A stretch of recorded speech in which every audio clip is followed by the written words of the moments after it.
Good afternoon everyone এবং good morning also. তো আমি যেটা নিয়ে ডিসকাস করছিলাম লাস্ট কয়েকটা ক্লাসে, দুটো ক্লাসে, সেটা হচ্ছে কোষ সম্বন্ধীয় আলোচনা চলছিল। তো আমরা যেটা বললাম, প্রথম ক্লাসে বলেছি যে জীবজগৎ প্রাণের অস্তিত্ব আছে এবং তাদের মধ্যে বৈচিত্র্য আছে। বৈচিত্র্য থাকলেও প্রত্যেকটা প্রাণের অস্তিত্ব একটা কোষের উপর নির্ভরশীল, যেটাকে আমি বলি সেল। সেলকে আমরা ইউনিট বলি। আমায় সবাই শোনা যাচ্ছে কি স্টুডেন্টরা? একবার সবাই চ্যাট বক্সে লেখো, তাহলে আমি স্টার্ট করে দিচ্ছি। আর সবাই শুনতে পাচ্ছ তো?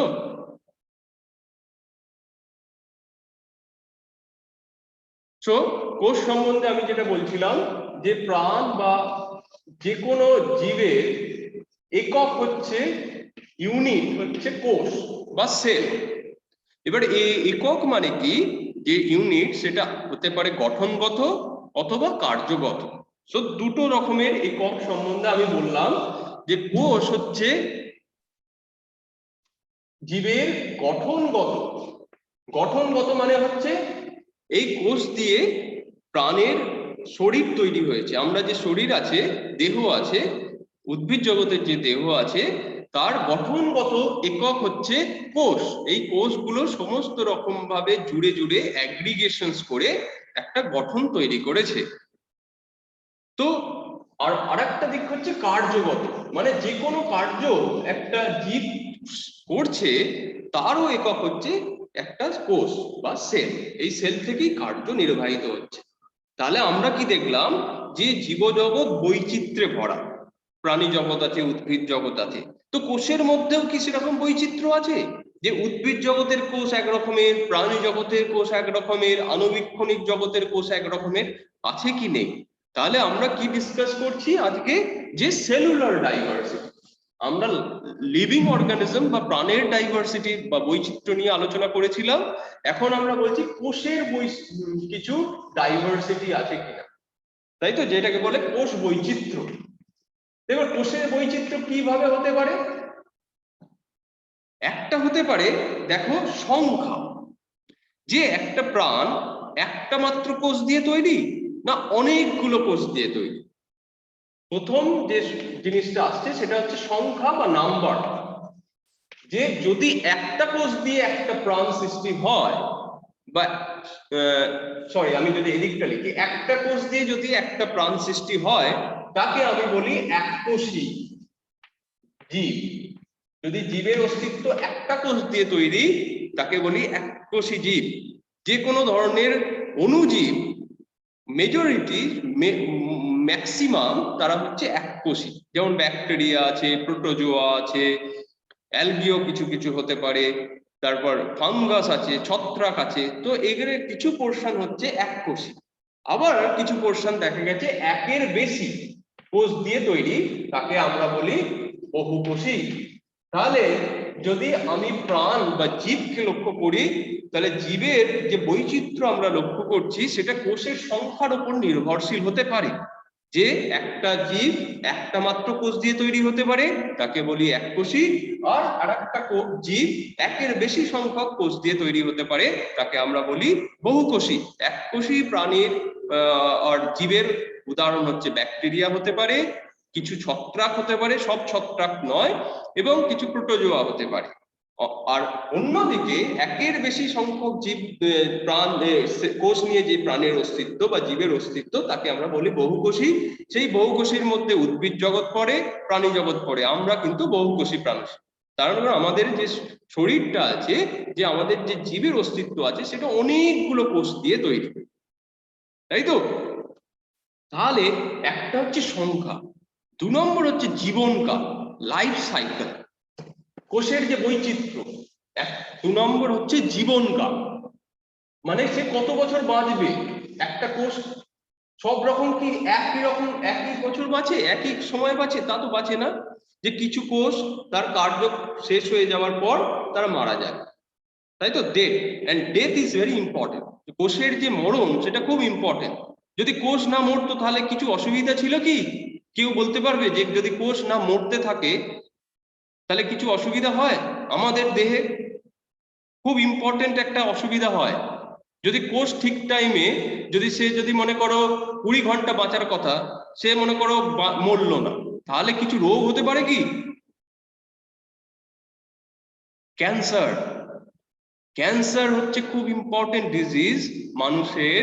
সেখানে প্রধান অসুবিধা হচ্ছে কোষ মরতে চায় না, তাই তো? যেগুলো পুরনো, আমাদের যেমন কি যারা অনেক বয়স্ক হয়ে যায় তারা মারা যান, আবার নতুন প্রাণ আসে, বাচ্চা তারা শৈশব অতিক্রান্ত হয়, তো একটা জীবনকাল আছে, শৈশব আছে, তারপর বার্ধক্য আছে। কিন্তু ক্যান্সারের যে সেল, যে কোষ, তারা মরণশীল নয়। তাহলে কি হচ্ছে, তারা নিজেদের ইচ্ছায় সেটাকে তৈরি করছে এবং আমাদের দেহে রোগের সৃষ্টি করছে।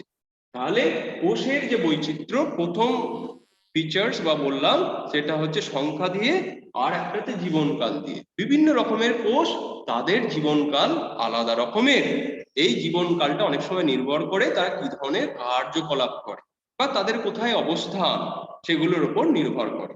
এবার 3 নম্বর হচ্ছে কোষের আকার বা আয়তন। এটা খুব ইম্পর্টেন্ট, হ্যাঁ, এইটা সবাই একটুখানি বোঝার চেষ্টা করবে যে 3 নম্বর বৈচিত্র্য হচ্ছে কোষের আকার এবং আয়তন, মানে ভলিউম। আয়তন মানে হচ্ছে ভলিউম। তো কি রকম আকার হতে পারে, কেউ বলতে পারবে? কোষের আকার, কোষের আকারের উপর একটা খুব ইম্পর্টেন্ট ট্যাক্সোনমি আছে, বৈচিত্র্যে ভাগ করেছে। সেটা হচ্ছে প্রোক্যারিওটিক সেল আর ইউক্যারিওটিক সেল, যেটা আমি আগের ক্লাসে বলার চেষ্টা করছিলাম। সেটা আমি আবার ফিরে আসব যে প্রোক্যারিওটিক সেলের নিজস্ব কোনো সুগঠিত নিউক্লিয়াস নেই, অন দ্য আদার হ্যান্ড অন্যদিকে ইউক্যারিওটিক সেলের সুগঠিত নিউক্লিয়াস আছে। শুধুমাত্র এটাই একমাত্র বৈচিত্র্য নয় প্রোক্যারিওট এবং ইউক্যারিওটিক সেলের মধ্যে, আর একটা বৈচিত্র্য হচ্ছে আকার। প্রোক্যারিওটিক সেল খুব ক্ষুদ্র ইউক্যারিওটিক সেলের থেকে, এবং তার ডায়ামিটার কত, এখানে দেখো তোমরা বইতে একটুখানি দেখে নেবে, 1 to 2 মাইক্রন, মাইক্রোমিটার। সো এই ইউনিট গুলোকে একটু বোঝার চেষ্টা করবে, মাইক্রোমিটার, ন্যানোমিটার, অ্যাংস্ট্রম, হ্যাঁ, এগুলো হচ্ছে মিলিমিটারের আরো নিচের দিকের ধাপ। যখন কোষ আরো ছোট হতে থাকে, সেগুলো খালি চোখে দেখা যায় না, তার জন্য মাইক্রোস্কোপ বা একটা অণুবীক্ষণ যন্ত্রের দরকার হয়। সেই অণুবীক্ষণ যন্ত্রের সাহায্যে আমরা কোষটাকে দেখতে পাই, বিকজ কোষের আকার খুব ক্ষুদ্র। আবার এই ক্ষুদ্র আকারের 2 রকমের আছে, একটা আরো ক্ষুদ্র হয়, যেগুলো ব্যাকটেরিয়া, সেগুলো খুব ছোট, 1 থেকে 2 মাইক্রোমিটার। আবার অন্যদিকে ইউক্যারিওটিক হচ্ছে 100 থেকে 100 মাইক্রোমিটার। দেখো এদের মধ্যে একটা তফাৎ হলো, প্রোক্যারিওট এবং ইউক্যারিওটিক কোষের মধ্যে শুধুমাত্র নিউক্লিয়াসের জন্য নয়, এদের আকারও একটু আলাদা রকমের। প্রোক্যারিওটিক সেল আরো ক্ষুদ্র ইউক্যারিওটিক সেলের থেকে, ইউক্যারিওটিক সেল একটু বড় দেখতে হয়। সেটা মাইক্রোস্কোপে যারা দেখবে, অণুবীক্ষণ যন্ত্রে খুব খুব সহজভাবে তুমি তাদের মধ্যে আলাদা করতে পারবে। মনে করো একটা তুমি মিক্স করে দিলে, দিয়ে বললে একটা প্রোক্যারিওটিক সেল, একটা ইউক্যারিওটিক সেল, তাহলে তুমি মাইক্রোস্কোপের সাহায্যে তাদের আকার আয়তন দেখে খুব সহজে বুঝতে পারবে। এবার মনে করো আমি এটাকে তো বললাম, এইটাকে যখনই ডায়ামিটার বলছি, ব্যাস, ডায়ামিটারের বাংলা হচ্ছে ব্যাস, মানে তাকে আমি কল্পনা করছি কোষটা হচ্ছে গোলাকার, তাই তো? কোষটা গোলাকার, তার মধ্যে তার ব্যাস আছে, তার রেডিয়াস আছে, যেটাকে আমরা আর বলি, ব্যাসার্ধ মানে ব্যাসের অর্ধ। তাহলে আমি যদি তার আকার এবং আয়তন, তাহলে আয়তনটা কি হবে, ভলিউমটার ইকুয়েশন তোমরা বলতে পারবে? যদি আমার আর যদি রেডিয়াস হয় বা ব্যাসার্ধ হয়, তাহলে আয়তনকে আমরা কিভাবে পরিমাপ করি সেটা আমি দেখাচ্ছি। দেখো খুব সুন্দর এর লজিকটা দেখো। আয়তনকে আমরা তাহলে কিভাবে ভাববো, বা ভলিউম হচ্ছে 4/3 পাই আর কিউব, তাই তো? এটা তোমরা সবাই জানো যে আর হচ্ছে ব্যাসার্ধ এবং আয়তনকে আমরা এই ইকুয়েশন দিয়ে পরিমাপ করি। আর একটা পার্ট হচ্ছে আয়তন, আর একটা হচ্ছে পরিধি। একটা কোষের চারপাশটা তো ঘেরা, আমি বলছিলাম আগের দিন, দেওয়াল দিয়ে ঘেরা। এই পরিধিটাকে বলে সারফেস এরিয়া। হ্যাঁ, সারফেস এরিয়ার আমি দাঁড়াও বাংলাটা দেখে নিই একবার, এখন আমি অনেকদিন আগে পড়েছি তো, সারফেস এরিয়া হচ্ছে পৃষ্ঠতলের ক্ষেত্রফল, তোমাদের বাংলায় লেখা আছে পৃষ্ঠতলের ক্ষেত্রফল, তাকে সারফেস এরিয়া বলে। সারফেস এরিয়ার ইকুয়েশন কেউ বলতে পারবে? তাহলে আমি যদি সারফেস এরিয়াকে এস ধরি, পৃষ্ঠতলের ক্ষেত্রফল মানে এই চারপাশটা কতটা সে ঘেরা, তার ইকুয়েশন হচ্ছে 4πr²। তাহলে দেখো ক্ষেত্রফল, পৃষ্ঠতলের ক্ষেত্রফল এবং ভলিউম, তার রেশিও যদি আমি করতে চাই, হ্যাঁ, তাহলে v/s যদি আমি করতে চাই তাহলে কত হবে? 4/3 πr³ ডিভাইডেড বাই 4πr²। তাহলে 4 4 কেটে গেল, পাই পাই কেটে গেল, আর আর কেটে গেল, তাহলে কত হলো? r/3। অথবা অন্য দিক থেকে যদি আমি ভাবি তাহলে আমি কি পেলাম, যে আয়তন এবং পৃষ্ঠতলের ক্ষেত্রফল v/s volume is to surface area পেলাম r/3, অথবা সারফেস এরিয়া বাই ভলিউম তার উল্টোটা হবে 3/4। তাহলে এই যে পরিমাপটা কিসের উপর নির্ভরশীল? কে ভেরিয়েবল, কে খুব পরিবর্তনশীল, 3 তো পরিবর্তনশীল নয়, 3 তো একটা ভ্যালু। তাহলে আর হচ্ছে ব্যাসার্ধের উপর আয়তন নির্ভর করে এবং পৃষ্ঠতলের ক্ষেত্রফল নির্ভর করে। তাহলে কি ব্যাপার হলো দেখো, এবার আর কার বেশি? কেউ বলতে পারবে আর কার বেশি, ইউক্যারিওটিক সেলের না প্রোক্যারিওটিক সেলের? আমি যেটা বললাম যে ইউক্যারিওটিক সেল আরো বড় প্রোক্যারিওটিক সেলের থেকে, তাহলে আর কার বেশি হবে? ইউক্যারিওটিক সেলের বেশি হবে। তাহলে ব্যাসার্ধ ইউক্যারিওটিক সেলের অনেক বেশি, কোষের অনেক বেশি প্রোক্যারিওটিক সেলের থেকে। তাহলে আর এর ভ্যালু যদি বাড়ে তাহলে এই রেশিওটা কি হবে? কমবে। মনে করো আর যদি 5 হয় তাহলে 3/5, আবার যদি আর যদি 0.2 হয় তাহলে কি হবে? এই ভ্যালুটা যদি আর কমতে থাকে, যেহেতু এটা ব্যস্তানুপাতিক ভাবে পরিবর্তনশীল, তাহলে আর যদি বাড়ে এর রেশিওটা কমবে, আর আর যদি কমে এর রেশিওটা বাড়বে। তাহলে প্রোক্যারিওটিক সেলের আর যেহেতু কম, ব্যাসার্ধ যদি কম, তাই সারফেস এরিয়া এর ভলিউম রেশিওটা হচ্ছে খুব বড়। তাহলে এই বড় হওয়ার জন্য, ভ্যালুটা বড় হওয়ার জন্য মানে কি, তার চারপাশটা শুধু দেয়াল দিয়ে চারপাশটা ঘেরা, ভেতরে খুব অংশটা কম, ভলিউমটা খুব কম। এর উপর অনেক কিছু নির্ভরশীল। হ্যাঁ, সেটা আমি পরে আসবো যখন আমি ইউক্যারিওটিক সেল এবং প্রোক্যারিওটিক সেল সম্বন্ধে আরেকটু বিশদভাবে আলোচনা করব। তাহলে আমি কোষের বৈচিত্র্য সম্বন্ধে বললাম, কোষের আকার এবং আয়তন। আকার এবং আয়তন হচ্ছে প্রোক্যারিওটিক সেলের ক্ষেত্রে আকার ছোট, তার জন্য আয়তনটাও কমে যাচ্ছে। অন্যদিকে ইউক্যারিওটিক সেলের আকার অনেক বড় হওয়ার জন্য আয়তনটা বেড়ে যাচ্ছে। এবার আকৃতি মানে শেপ, কোষের আকৃতি বিভিন্ন রকমের হতে পারে। তাহলে 4 নম্বর আমি আসছি আকৃতি। আকৃতি মানে হচ্ছে শেপ। কোন কোষ গোলাকার, কোন কোষ ডিম্বাকার, নিউরন তোমরা দেখেছো, স্নায়ু কোষ দেখেছো লম্বা। তো এই কোষের আকৃতি নির্ভর করে তার অবস্থানের উপর, সে কোথায় আছে, অথবা তার কার্যকলাপের উপর, সে কোন ধরনের কাজ করে। তো কোষের বৈচিত্র্য আকৃতির উপরও নির্ভরশীল। আমাদের শরীরেও বিভিন্ন রকমের কোষ আছে, সব কোষের আকৃতি একরকম নয়। লিভারের যে রকমের কোষ আছে, লিভারের কোষে তোমাদের বইয়ে লেখা আছে দেখবে যে সেখানে বহুভুজাকার যকৃৎ সেল, যকৃতের কোষ বা লিভার সেল, সে বহুভুজাকার। আবার কেউ বলছে কেউ ডিম্বাকার হচ্ছে, কেউ শাখাযুক্ত হচ্ছে, কেউ হচ্ছে আর একটু লম্বাটে। তো তাদের প্রকারভেদ আকৃতি কিন্তু চেঞ্জ হয়ে যাচ্ছে। এবার আকৃতিটা কেন চেঞ্জ হচ্ছে, সে কোথায় অবস্থিত এবং তার কার্যকলাপের। এবং তারপর এটা আমি কি বললাম, এই বৈচিত্র্যটা যেটা কোষের বৈচিত্র্য সম্বন্ধে বললাম, সেটা মেনলি গঠনগত। আমরা বলছিলাম যে একটা জীবের গঠনগত একক হচ্ছে কোষ। তো আমরা যেগুলো ডিসকাস করলাম, যে সংখ্যা, তাদের আকৃতি, শেপ, তাদের ভলিউম, তাই তো, এগুলো সবই গঠনগত বৈচিত্র্য। তাহলে কার্যগত বৈচিত্র্যের কোনো বৈচিত্র্য আছে কার্যগত ভাবে? একটা কোষের কাজ কি? একটা কোষের মেনলি দুটো প্রধান কাজ। একটা হচ্ছে শক্তি সঞ্চয় করে রাখা, যাতে সে কাজ করতে পারে। আমরা যদি কোনো কাজ করি তার জন্য শক্তির প্রয়োজন, তো তাই না? মনে করো একটা ট্রেন চলছে, তাকে তো একটা শক্তি প্রয়োগ করতে হচ্ছে, তবেই তো সে দৌড়চ্ছে। বা আমি যখন দৌড়চ্ছি, আমাকে তো একটা শক্তি প্রয়োগ করতে হচ্ছে।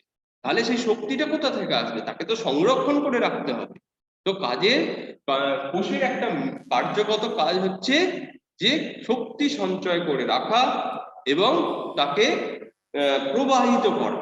প্রবাহিত করার মানে কি, আমি এটা সুন্দরভাবে বোঝার চেষ্টা করো। শক্তি সঞ্চয় আর শক্তি প্রবাহ সে কিভাবে করতে পারে? তুমি মনে করো তুমি একটা খাবার খেলে, খাদ্য, সেই খাদ্যটা শরীরে গিয়ে কি করবে? আলটিমেটলি সে একটা শক্তিতে রূপান্তরিত হবে। সেই শক্তিটা একটা কেমিক্যাল এনার্জি। সেই কেমিক্যাল এনার্জি শক্তিটা লুকায়িত থাকে এটিপি বলে একটা নির্দিষ্ট মলিকিউলস আছে, সেই মলিকিউলস এর মধ্যে, তাই তো? শক্তিটা তাহলে সঞ্চারিত হলো। এটা কিভাবে হলো? কারণ খাবারটা আমাদের শরীরে গেল, দিয়ে সে ভাঙতে থাকলো, ভাঙতে থাকতে থাকতে সেই যে তোমরা যেহেতু 11 এর ছাত্র, যে প্রত্যেকটা যদি কেমিক্যাল বন্ড ভাঙতে থাকে সেখান থেকে একটা এনার্জি তৈরি হয়, তাই তো? যে আমরা রাসায়নিক যে বিক্রিয়া তৈরি করি, সেই রাসায়নিক বিক্রিয়া যদি বন্ড গুলো ভাঙে, সেখান থেকে শক্তি নির্গত হয়, শক্তি বেরিয়ে আসে। সেই শক্তিটাকে সঞ্চয় করতে হবে কোষের। এটা একটা খুব ইম্পর্টেন্ট। দেখো, এটা জীবের একটা অন্যতম প্রধান বৈশিষ্ট্য। সে শক্তিটাকে সংরক্ষণ করতে পারে। শক্তিটাকে সে কিভাবে সংরক্ষণ করছে? একটা এটিপি মলিকিউলস এর মধ্যে। তাহলে কি হলো? একটা প্রবাহ হলো, শক্তির প্রবাহ সৃষ্টি হলো। যে খাদ্যের মধ্যে যে শক্তিটা ছিল সেটা আলটিমেটলি এটিপির মধ্যে। এবার আমি যদি কোনো কার্যকলাপ করি, কোষ যদি কোনো কাজ করে, সেই তখন এটিপিটাকে আবার সে ভেঙে দিচ্ছে, ভেঙে দিয়ে সে তার নিজের মতো আবার শক্তিতে প্রবাহিত করছে। তাহলে দেখো, একটা কোষ তার শক্তিকে প্রবাহিত করছে, শক্তি সঞ্চয় করছে প্রথমে, সেটাকে একটা ধাপে করছে, এবং সেই শক্তিটাকে আবার সে ভেঙে দিয়ে আবার সেই শক্তিটাকে কাজ করছে। সেই শক্তির কাজ কি হতে পারে? একটা হতে পারে, আমি মনে করো আমার কাছে একটু টাকা পয়সা আছে, আমি একটা বাড়ি করলাম একতলা, আমি আবার দোতলা করলাম। এটাকে বলে গঠনমূলক কাজ, মানে নিজেকে আরো তৈরি করছি। তাহলে সেখানেও এটিপি দরকার। তাহলে সেই ধরনের কাজকে বলে, তোমরা কেউ জানো অ্যানাবলিজম জানো? যে বিপাক, একটা হচ্ছে গঠনমূলক বিপাক, একটা হচ্ছে ভাঙনমূলক বিপাক। গঠনমূলক বিপাককে বলে অ্যানাবলিক পাথওয়ে, যেখানে আমি তুমি কিছু তৈরি করছি। তাহলে এই এটিপি হচ্ছে গঠনমূলক কাজে যেতে পারে, কোষের আরেকটা অংশ তৈরি হতে পারে, আর এটাকে ভেঙে সে শক্তি সঞ্চয় করে সে একটা কোনো কাজ করতে পারে। সে কোষটা হচ্ছে দৌড়তে চাইছে, মুভ করতে চাইছে, তখন সে কি করে করবে? এটিপিটাকে ভেঙে নিবে। তাহলে কোষের কাজ হচ্ছে শক্তি প্রবাহিত করা। আর সেকেন্ড কাজ হচ্ছে, সেটাও খুব ইম্পর্টেন্ট, ইনফরমেশনকে প্রবাহ করা, মানে বার্তা পরিবহন। হ্যাঁ, ফ্লো অফ ইনফরমেশন, বার্তা প্রেরণ করা। এবার বার্তা প্রেরণ কিভাবে করবে? মনে করো আমি আমার হাতটা একটা গরম উনুনের সামনে নিয়ে গেলাম, আমি কি করব? হাতটা সঙ্গে সঙ্গে সরিয়ে নেব। আমি কি করে সরালাম? তার মানে কি, আমার ভেতরে এখানে কেউ একজন সেন্স করলো, সে হচ্ছে সেন্সার, এবং সেই সিগন্যালটা কেউ পাঠালো ব্রেনে, এবং ব্রেন ডিসিশন নিল আমার হাতটাকে সরিয়ে নিতে হবে, নাহলে আমার হাত পুড়ে যাবে। যে এই যে বার্তাটা প্রেরণ হলো, এটা তো অনেকটা কাজ। সেল তো, এটা তো সেলই করছে, তার কারণ একটা শরীর সেল দিয়ে তৈরি, কোষ দিয়ে তৈরি। তো এই বার্তাটা কিভাবে প্রেরিত হতে পারে? একটা হচ্ছে জেনেটিক ইনফরমেশন, জেনেটিক বার্তা, আর একটা হচ্ছে নন জেনেটিক বার্তা, যেমন এই ধরনের সিগন্যাল গুলো তুমি পেলে, সেখান থেকে তুমি সরে গেলে। তাহলে জেনেটিক বার্তা কিভাবে প্রেরিত হয়? একটা ডিএনএ মলিকিউলস আছে, সেই ডিএনএ থেকে আরএনএ তে যায়, এবং আরএনএ থেকে প্রোটিন, প্রোটিন হচ্ছে আমাদের দেহে সমস্ত কার্যকলাপ নির্ধারিত করে। হ্যাঁ, এটাকে বলে genetic flow of information. DNA থেকে ডিএনএও হতে পারে, যেটাকে আমরা বলি রেপ্লিকেশন, অনুকরণ, এবং ডিএনএ থেকে আরএনএ কে আমরা বলি ট্রান্সক্রিপশন। আর আরএনএ থেকে প্রোটিন তৈরি করাকে বলে ট্রান্সলেশন। তো এই ধরনের বার্তা প্রেরণ করে, এটাকে বলে genetic flow of information, genetics এর ফ্লো। আর আরেকটা বার্তা কি হতে পারে, যে আমার কোনো কিছু উত্তেজনায় সাড়া দেওয়া, কেউ একজন বলছিল সেদিন যে আমি একটা কোনো সিগন্যাল পেলাম, তার অনুযায়ী আমি রেসপন্ড করছি, সেটাও এক ধরনের বার্তা। সেখানে কিন্তু কোষই কাজটা করছে আলটিমেটলি। এই এত পর্যন্ত কারোর কোনো প্রশ্ন আছে? কেউ বুঝতে পারলে না, কেউ এরকম আছো যে এখনো পর্যন্ত আমি কোষের বৈচিত্র্য সম্বন্ধে কথা বললাম এবং কোষের কার্যগত প্রকারভেদ বললাম। তাহলে একটা কোষের বিভিন্ন রকম কাজ হতে পারে। যেমন আমার বাড়িতে কি হয়, সরি আমার একটা মোবাইলে ফোন এসছে, একটু দূরে সরিয়ে রাখছি তোমাদের যাতে ডিস্টার্ব না হয়। একটা কোষ কিরকম কি করে দেখো, যে আমার বাড়িতে বিভিন্ন রকমের ঘর আছে, একটা শোয়ার ঘর আছে, একটা ওয়াশরুম আছে, একটা ঘর আছে। তো কোষের ভেতরেও সেরকম কিন্তু বিভিন্ন রকম প্রকারভেদ আছে। কেউ রান্না করতে ইচ্ছুক, কেউ বিশ্রামের জন্য ইচ্ছুক। তো কোষেরও সেই ধরনের কার্যগত বিভিন্ন ভাগ আছে। যে আমাদের সোসাইটি বা সমাজে যেরকম মানুষের বিভিন্ন রকমের কাজ আছে, সেরকম কোষের ভেতরেও তাদের বিভিন্ন রকমের প্রকারভেদ আছে, যেটা কাজের উপর নির্ভরশীল। যেমন আমি মনে করো খুব সুন্দর একটা এক্সাম্পল তোমাদের কাছে উদাহরণ হিসেবে বলি, যে গাছের পাতা, তার প্রধান কাজ কি? খাবার তৈরি করা। সূর্যের আলো থেকে সেই যে আলোক রশ্মি আসছে, সেই এনার্জিটাকে ট্র্যাপ করা, শক্তিটাকে ট্র্যাপ করে নেওয়া এবং সেটাকে খাবারে রূপান্তরিত করা। এটাই তো গাছের পাতার প্রধান কাজ। কিন্তু গাছের যে মূল রুট, তার তো তা কাজ নয়। তার কাজ হচ্ছে মাটির ভেতর থেকে যে খনিজ লবণ যেগুলো আছে, যেগুলো গাছের জন্য দরকার, জল, সেগুলোকে সে শোষণ করতে সাহায্য করে। তাহলে দেখো যে কোষের কার্যগত ডিফারেন্স আছে, বৈচিত্র্য আছে, শুধুমাত্র গঠনগত বৈচিত্র্য নেই। এবং এই সমষ্টি মিলেই একটা জীবের প্রকাশ হয়।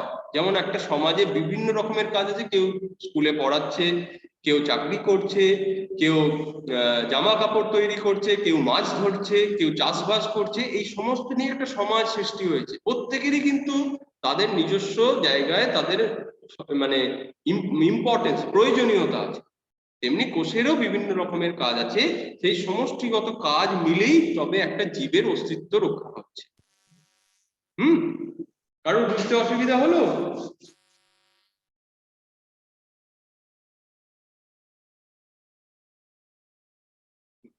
তাহলে আমি পরের ধাপে যাই। দাঁড়াও, আর দেখি কতটা টাইম আছে। ও, একটু পরে শুরু হয়েছে। সৌম্যদা, আমি আর একটু কন্টিনিউ করব,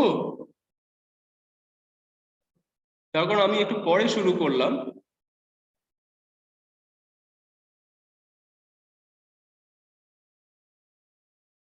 হ্যাঁ, তো যেটা আরেকটা পার্ট হচ্ছে, এবার আমি যদি কোষের ভেতরটা লক্ষ্য করি, কোষের যদি ভেতরটা লক্ষ্য করি আণুবীক্ষণিক যন্ত্রে, খালি চোখে তো দেখা যাবে না। তাহলে আমি তোমাদের আগের ক্লাসে বলার চেষ্টা করছিলাম, কোষের চারপাশটা একটা দেওয়াল দিয়ে ঘেরা। যেমন আমাদের বাড়ি থাকে, সেরকম তার চারপাশে দেওয়াল দিয়ে ঘেরা থাকে। এই দেওয়ালটাকে আমরা বলি কোষের পর্দা। কোষ পর্দা, যেটা আমি বলার চেষ্টা করছিলাম আগের ক্লাসে, সেটাকে বলে সেল মেমব্রেন। এবং একটা দেখো ভেতরের অংশ আছে, এটা বাহির জগৎ, আর এটা সেলের, এইটা হচ্ছে কোষ। তাহলে কোষের একটা জগৎ, এটা বাহির জগৎ থেকে কিন্তু আলাদা। ঠিক আছে? তাহলে এই কোষের যে পর্দা থাকলো, তার চারপাশটা দেখো, পর্দার কাজ কি? বাইরের জগৎ থেকে কোষের ভেতরের জগৎকে আলাদা করে দেওয়া। কারণ কোষের অনেক রকমের কাজ করতে হয়, তার এর সঙ্গে মিলে গেলে হবে না বাইরের জগতের সঙ্গে। তাহলে একটা কোষ পর্দা আছে কোষের মধ্যে, এবং এই অংশটাকে আমরা বলি প্রোটোপ্লাজম। হ্যাঁ, এই প্রোটোপ্লাজমের মধ্যে বিভিন্ন ভাগ আছে। শুধুমাত্র একটা জলীয় অংশ নেই, জলীয় তরল অংশ নেই। এটা কোষ পর্দা দেওয়ালের মতো, তার ভেতরে জলীয় তরল পদার্থ সমেত আরো অনেক কিছু বস্তু থাকে, তাকে নিয়ে সেটাকে বলে প্রোটোপ্লাজম। তাহলে একটা কোষের প্রধানত দুটো ভাগ, একটা হচ্ছে কোষ পর্দা, যেটা হচ্ছে বাইরের অংশ, আস্তরণ, বাইরের আস্তরণকে কোষ পর্দা বলে এবং ভেতরের অংশ যে জলীয় তরল অংশ আছে যার মধ্যে নিউক্লিয়াস আছে, আরো অনেক রকমের অঙ্গাণু আছে, কোষ অঙ্গাণু আছে বা থাকতেও পারে, বিভিন্ন রকমের খাবারের বস্তু আছে যেগুলো কাজ করতে সহায়ক, সেগুলোকে নিয়ে বলে প্রোটোপ্লাজম। হ্যাঁ, এই প্রোটোপ্লাজমের প্রধানত দুটো ভাগ। হ্যাঁ, তাহলে কোষ পর্দা হচ্ছে বাইরের অংশ আর একটা হচ্ছে প্রোটোপ্লাজম। প্রোটোপ্লাজমের মেইনলি দুটো ভাগ আছে। কি দুটো ভাগ আছে? এটা যদি প্রোটোপ্লাজম হয় তাহলে এটা সমেত সাইটোপ্লাজম আছে। এই সাইটোপ্লাজমটা হচ্ছে জলীয় অংশ। কেন জলীয় অংশ দরকার? বিকজ কোষের ভেতরে বিভিন্ন রকমের কার্যকলাপ হচ্ছে, সেই কার্যকলাপের একটা তো স্থান দরকার, সেই স্থানটা হচ্ছে সাইটোপ্লাজম। সাইটোপ্লাজমে অনেক রকমের কোষীয় কার্যকলাপ তৈরি হয়, তার নিয়ন্ত্রণ হয়। আর আরেকটা অংশ হচ্ছে যেখানে ডিএনএ থাকে। হ্যাঁ, ডিএনএ মলিকিউলস থাকে। তোমরা জানো ডিএনএ হচ্ছে বংশগতির মূলক। আমাদের সমস্ত কিছু কার্যনির্বাহ বেশিরভাগ ক্ষেত্রে ডিএনএ দ্বারা, এটাকে বলে জেনেটিক ইনফরমেশন, জেনেটিক বার্তা, সেটার দ্বারা মূল্যায়িত হয়। এবার এই ডিএনএটা একটা অর্গানাইজড বা খুব ভালো সুগঠিত অংশে তৈরি হবে না হবে না, তার উপর ভেদ করেই প্রধানত কোষকে দুরকম ভাবে ভাগ করা হয়েছে, একটা প্রোক্যারিওটিক সেল আর একটা ইউক্যারিওটিক সেল, যেটা আমি আগের ক্লাসেও বলছিলাম, এই ক্লাসেও কিছুটা আকার আয়তন নিয়ে বলার চেষ্টা করলাম। তাহলে কোষের প্রধানত দুটো অংশ ভাগ করা হয়েছে, একটা প্রোক্যারিওটিক, মানে আদি, ক্যারিওটিক মানে হচ্ছে নিউক্লিয়াস, মানে আদি নিউক্লিয়াস দিয়ে গঠিত যে কোষ, সেগুলো ব্যাকটেরিয়ায় দেখা যায়। হ্যাঁ, আর একটা হচ্ছে ইউক্যারিওটিক সেল, ইউ মানে হচ্ছে সত্যিকারের নিউক্লিয়াস যাতে আছে, সেটাকে বলে ইউক্যারিওটিক কোষ। তাহলে প্রোক্যারিওটিক কোষ এবং ইউক্যারিওটিক কোষ, দুটো কোষের মধ্যেই কোষ পর্দা থাকবে এবং সাইটোপ্লাজম থাকবে। তাহলে আলাদাটা কোথায় হলো? এই ডিএনএ সে সুগঠিত অংশে থাকবে না সুগঠিত অংশে থাকবে না, তার উপর ভিত্তি করেই আমরা প্রোক্যারিওটিক কোষ তৈরি করলাম এবং ইউক্যারিওটিক কোষ সৃষ্টি করলাম। বোঝা গেছে সবার? তাহলে একটা কোষের প্রধানত দুটো অংশ, একটা হচ্ছে চারপাশটা ঘেরা হচ্ছে কোষ পর্দা দিয়ে, আর ভেতরে যে প্রোটোপ্লাজম আছে, এই প্রোটোপ্লাজমের সাইটোপ্লাজম অংশ আছে যেটা জলীয় তরল অংশ, সেখানে বিভিন্ন রকমের কোষীয় কার্যকলাপ নির্বাহিত হয় এবং তার ভেতরে ডিএনএ মলিকিউলস আছে। ডিএনএ হচ্ছে বংশগতির ধারক বাহক ইউনিট। সেই ডিএনএ সুগঠিত অংশ দিয়ে ঘেরা না ঘেরা নয়, এইটার উপর ভিত্তি করেই কোষকে দুরকম ভাবে ভাগ করা হয়েছে, একটা প্রোক্যারিওটিক কোষ আর একটা হচ্ছে ইউক্যারিওটিক কোষ। বোঝা গেছে সবার? তাহলে সুগঠিত অংশ দিয়ে ঘেরা না ঘেরা নয়, এটার মানে কি? এটার মানে হচ্ছে যে নিউক্লিয়াস যেটা সুগঠিত, মানে যেটা নিউক্লিয়াস আছে, সেই নিউক্লিয়াস যদি ডিএনএ এরকম থাকে, মনে করো একটা কুণ্ডলীর মতো, যদি ডিএনএ এরকম ভাবে আসে, এবার ইউক্যারিওটিক কেসের ক্ষেত্রে সেটা আবার একটা কিছু দিয়ে ঘেরা থাকে। হ্যাঁ, যেমন আমরা কোষের ক্ষেত্রে ঘেরা থাকে, তেমনি নিউক্লিয়াসের চারপাশে একটা বেষ্টনী থাকে, তাকে বলে নিউক্লিয়ার মেমব্রেন বা নিউক্লিয়াসের পর্দা। হ্যাঁ, একটা হচ্ছে কোষের পর্দা যেটা কোষের চারপাশে ঘেরা থাকে, আর একটা নিউক্লিয়াস মানে ডিএনএ এর চারপাশে, ক্রোমোজোমের চারপাশে যে ঘিরে থাকে, তাকে বলে নিউক্লিয়ার মেমব্রেন। হ্যাঁ, আর এই নিউক্লিয়ার মেমব্রেনের ভেতরে যেটা থাকে জলীয় অংশ, সেটাকে বলে নিউক্লিওপ্লাজম। হ্যাঁ, নিউক্লিওপ্লাজম, তাকে বলে নিউক্লিওপ্লাজম। তাহলে এটাকে বলে সুগঠিত অংশ, এটা যার আছে তাকে বলে ইউক্যারিওটিক সেল, আর যার এরকম সুগঠিত অংশ নেই, নিউক্লিয়াস নেই, তাকে বলে প্রোক্যারিওটিক অর্গানিজম। তাহলে প্রোক্যারিওটের মধ্যে নিউক্লিয়ার পর্দা, নিউক্লিওপ্লাজম এসব কিছু তুমি দেখতে পাবে না, যেটা শুধুমাত্র ইউক্যারিওটিক কোষের মধ্যেই দেখতে পাবে। ঠিক আছে? এবার আমি যদি কোষ পর্দা নিয়ে বলি, যে কোষ পর্দা কি দিয়ে গঠিত? কোষ পর্দা, যে আমি এটা কোষ, তার চারপাশে যে বেষ্টনীটা আছে, দেওয়ালটা আছে, যাকে আমি বলছি কোষের পর্দা। এই কোষ পর্দা প্রধানত লিপিড বা স্নেহ জাতীয় পদার্থ এবং প্রোটিন দিয়ে তৈরি, এর একটা আস্তরণ। হ্যাঁ, কোষ পর্দা প্রধানত লিপিড বা স্নেহ জাতীয় বস্তু এবং প্রোটিনের আস্তরণ, এই দুটো দিয়ে প্রধানত এই কোষ পর্দা তৈরি। এবার লিপিড দিয়ে কেন তৈরি তোমাদের আমি আগের ক্লাসে বলার চেষ্টা করছিলাম যে কোষের এই বাইরেরটাও জলীয় অংশ, ভেতরেও সাইটোপ্লাজম জল আছে, তো আমি দুটো জলকে মিশতে দেবো না। তাহলে মিশতে কি করে দেবো না, যদি কোনো স্নেহ পদার্থ বা ফ্যাট জাতীয় অংশ দিয়ে আমি তাকে আড়াল করে দিই। কারণ ফ্যাট হচ্ছে বা লিপিড হচ্ছে জলে দ্রবীভূত হয় না। যেমন তেল, সর্ষের তেল বা নারকেল তেল তুমি যদি জলে ঢেলে দাও তুমি দ্রবীভূত হচ্ছে না, তাই তো? সেরকমই কোষের চারপাশটা একটা লিপিড দিয়ে ঘেরা, তার প্রধান কাজ হচ্ছে যে বাইরের জগৎ এবং ভেতরের জগৎ যাতে মিশে না যায়, আলাদা করা, পৃথকীকরণ করা, যাতে এই কোষের অস্তিত্ব থাকে। হ্যাঁ, তাহলে কোষ পর্দা প্রধানত লিপিড এবং প্রোটিন জাতীয় বস্তু দিয়ে গঠিত। বোঝা গেছে? আর কিছু বলার আছে? বলো। কত হলো? টাইম আমাদের অলমোস্ট শেষ। তাহলে কারোর কিছু যদি প্রশ্ন থাকে আমায় একটু বলো কাইন্ডলি। আমি পরের দিন প্রোক্যারিওটিক সেল এবং ইউক্যারিওটিক সেল নিয়ে একটু বলবো, আলোচনা করবো। কারোর কিছু প্রশ্ন আছে? চ্যাট বক্সেও লিখতে পারো যদি তোমাদের প্রশ্ন থাকে। আর আরেকটা জিনিস করো, যে কোন স্কুল আজকে প্রেজেন্ট আছো, তাদের কতজন স্টুডেন্ট আছে এবং আজকে কতজন প্রেজেন্ট আছে, সেইটা একটু চ্যাট বক্স